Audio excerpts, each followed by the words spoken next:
Hello everyone, welcome back to the channel. If you are new here, stay updated on all our health and wellness content. In my last video, we covered a general overview of nutritional deficiency disorder. Today, we are diving deeper into specific types of NDD, their symptoms, and how to address them effectively. These are the topic covered in last part 1. General introduction regarding NDD, types, signs and symptoms, general line of management, national and international programs, Ayurvedic perspective. In part 2, we will do vitamin A deficiency disorder and management, vitamin B complex deficiency and treatment. We will start with vitamin A deficiency. Did you know that vitamin A is crucial for everything from our vision to our immune system? Yet millions of people worldwide aren't getting enough of it. And the definition here is vitamin A is a fat soluble vitamin, helps in vision, especially night vision, immune function, skin health, reproduction, and cellular communication. Vitamins are divided into fat soluble vitamin A, D, E, K, and water soluble B complex and C vitamin. Common disorders include xerophthalmia, leads to dryness of the cornea and conjunctiva, which later results into blindness. When you closely observe the given picture, you can see red-colored ridges near the cornea, which are also a symptom of xerophthalmia. Then comes night blindness. It's an early symptom of deficiency where individuals struggle to see in low light. This is the picture. The given picture is a comparison. In the first image, first half, the person cannot see or differentiate light due to night blindness, while the other image shows normal vision. Keratomalacia, the condition where the cornea becomes cloudy and softens, potentially leading to blindness. Then increased risk of infection. Vitamin A deficiency can significantly increase the risk of infection due to its vital role in maintaining the immune system. These include eye, skin, respiratory, gastrointestinal infection, measles complications, urinary tract infection, and delayed wound healing also. Bitter spot, foamy lesions on the white part of eye, which are sign of a prolonged deficiency. See here in white and yellow arrow mark, this is bitter spot. Then growth retardation also. The treatment in severe condition, high doses of vitamin A supplements are administered immediately.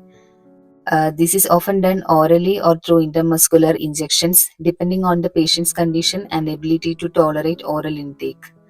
The table indicates the dosage, like for infants less than 6 months, 50,000 international units orally, 6 to 11 months, 1 lakh, 12 months and adults, 2 lakhs. And in case of pregnant women, lower doses are used to avoid potential toxicity to the fetus. The schedule is like the dose is typically repeated after 24 hours and then again after 2 weeks. Management of ocular complications are the another treatment modality, especially like eye drops and ointments, lubricating eye drops, artificial tears or other lubricating eye drops are used frequently to keep the cornea moist. Then antibiotic eye ointments. If there is a corneal ulcer or infection, antibiotic ointments are applied to prevent the secondary bacterial infections. Then comes topical vitamin A. Like in some cases, topical vitamin A preparations, for example, retinoic acid ointment, may be applied directly to the eyes. Dietary supplementation as a part of nutritional support. Along with high dose supplementation, a diet rich in vitamin A is recommended. This includes foods like liver, eggs, dairy products, and carotenoid rich fruits and vegetables, for example, carrot, sweet potatoes. Then, enteral and parenteral nutrition. If the patient cannot eat, vitamin A can be administered as part of enteral or parenteral nutrition. Then, monitoring and follow up. Monitoring means the patients are closely monitored for signs of vitamin A toxicity, especially after high dose supplementation. Symptoms of toxicity include headache, nausea, dizziness, and blurred vision. Follow up doses also.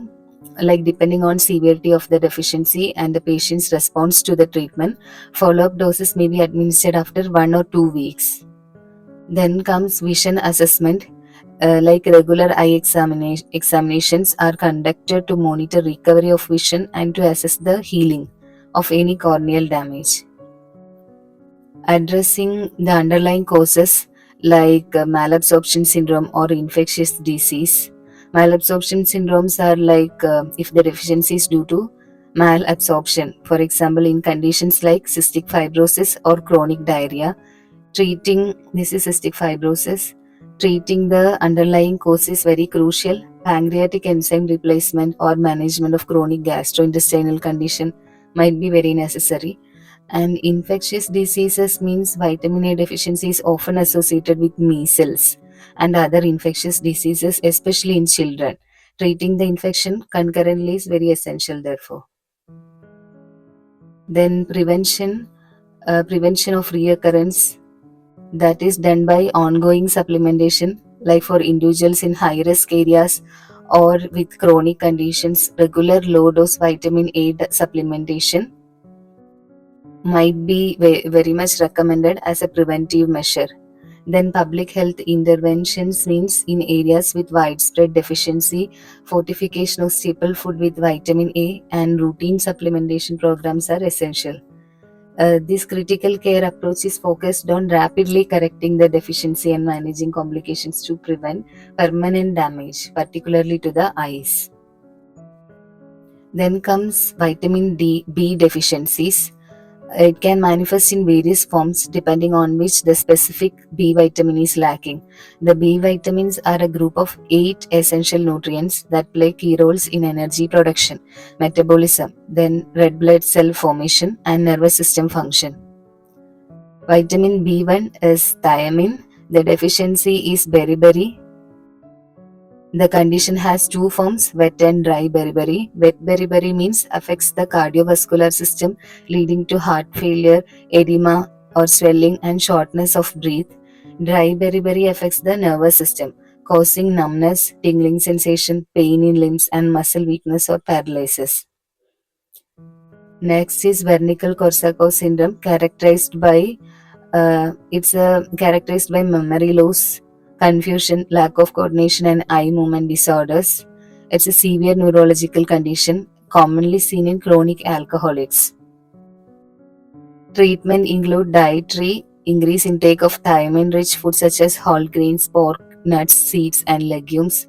Then supplementation, oral or intramuscular thiamine supplements are given in case of severe deficiency or alcohol dependence patients. Medical treatment include immediate medical attention, like often involving intravenous thiamine administration. Next is vitamin B2 or riboflavin deficiency. Condition is riboflavinosis. Symptoms include sore throat, redness and swelling of the mouth and throat, cracks or sores on the outside of the lips, like as shown in the picture, inflammation of the tongue called magenta tongue, and a moist scaly skin rash. Management is dietary, which increase intake of riboflavin rich foods such as milk, eggs, lean meats, green leafy vegetables and fortified cereals. Then supplementation, oral riboflavin supplements can be taken if the dietary intake is not sufficient. Then comes vitamin B3 niacin deficiency. The condition is pellagra, characterized by 3 Ds: dermatitis, diarrhea, and dementia. This is the typical phase symptoms seen in pellagra. Management first is dietary. Increase intake of niacin-rich food like poultry, fish, whole grains, and fortified cereals. Then comes supplementations. Niacin supplements in the form of nicotinic acid or nicotinamide are used in case of pellagra. Medical treatment is usually given for severe cases like hospitalization and high-dose niacin therapy. Next is vitamin B5 or pantothenic acid deficiency. Disorder is symptoms are very rare, usually usually only seen in cases of severe malnutrition. Symptoms include fatigue, irritability, numbness, muscle cramps, and hypoglycemia. Management is generally dietary, increase intake of pantothenic acid rich foods such as whole grains, avocados, eggs, and meat. Then supplementation, um, but only dietary sources are typically sufficient. But when that is not enough, we'll go for supplementation.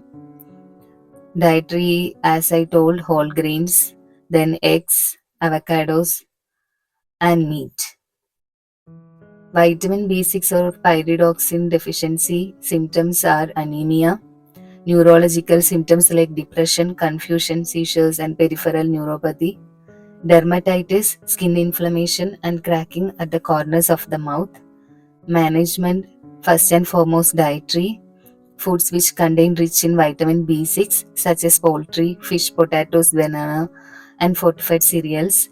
Supplementation, pyridoxine supplements can be used to correct deficiency, especially people with conditions that interfere with B6 metabolism. Then vitamin B7 or biotin. Deficiency symptoms are hair loss, thinning hair or alopecia, skin issues like dermatitis, especially seen around the eyes, nose, and mouth. Neurological symptoms are depression, lethargy, hallucination, numbness, or tingling sensation in the extremities. Management dietary, which is rich in biotin like eggs, nuts, seeds, and organ meats.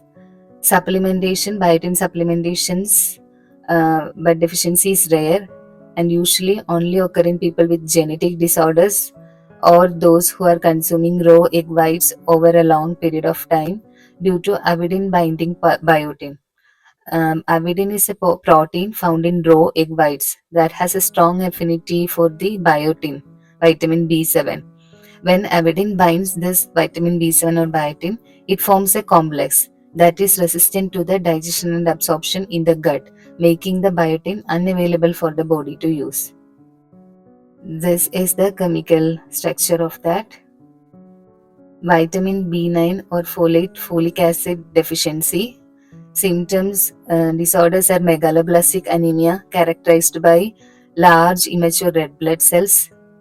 Then neural tube defects, like in case of pregnant women, the baby will end up in spina bifida or of the developing fetus.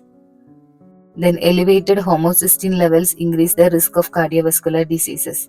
Management, first is dietary, increase intake of folate-rich foods such as leafy vegetables, citrus fruits, beans, peas, and fortified cereals. Then comes supplementation. Folic acid supplements generally recommended for the pregnant woman and those planning to conceive to prevent the neural tube defects. Medical treatments. In case of severe anemia or elevated homocysteine, higher doses of folic acid may be required under medical supervision. Vitamin B12 or cobalamin. Symptoms are megaloblastic anemia, neurological symptoms, and glossitis or mouth ulcers.